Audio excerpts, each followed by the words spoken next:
Oh boy. So last night was the French debates between Polyev, Carney, Jagmeet Singh, and Blanchette. Now, I don't speak French, so I don't even know what happened. But after the debates, things got weird. So whoever was on the debate committee was like, let's open things up to all sorts of different types of media. And as you can expect, that was a bad idea. It kind of reminded me of back in the day when Howard Stern didn't suck and he'd pay these guys, Richard and Sal, to just make crank calls, and they'd mess with the call-in radio show by jamming up every single line and then making up different voices and then just asking the host question after question after question about Pokemon until he finally lost his mind. Well, instead of Richard and Sal asking a whole bunch of questions about Pokemon, the leaders were being peppered with monologues and questions about wokeness from the Canadian right wing media. And Jagmeet Singh wasn't having any of it. He's all like, this is fake news. I won't even answer your questions.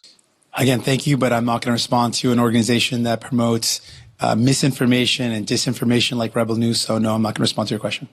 Andrew Coyne's freaking out over on Twitter, saying that the conservatives are just running interference and blaming the debates commission. The Toronto Star's like, why is Rebel News even here? And the CBC panel that's supposed to be talking about who won the debate is instead talking about the mechanics of how these idiots are getting the mics. To sort of address the elephant in the room, how are these people chosen to answer these questions? Some of these seem like odd questions. They get in line to ask a question like anybody else.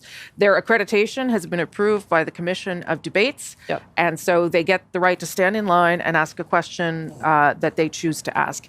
So I throw on the conference, and instantly I see this Goo Goo Doll looking guy. If you thought my friend's question was odd, you're going to love this one. Ooh, if you think my friend's weird, wait until you meet me.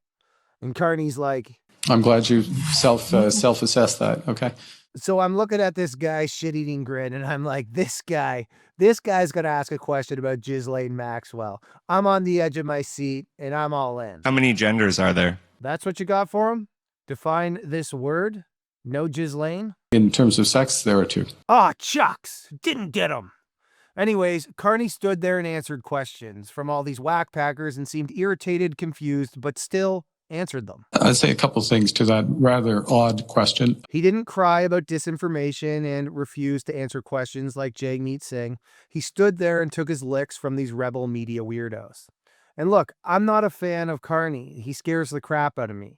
But tonight, I'll tip my hat to him for being a good sport, even if it felt a little bit like a classic episode of The Tom Green Show.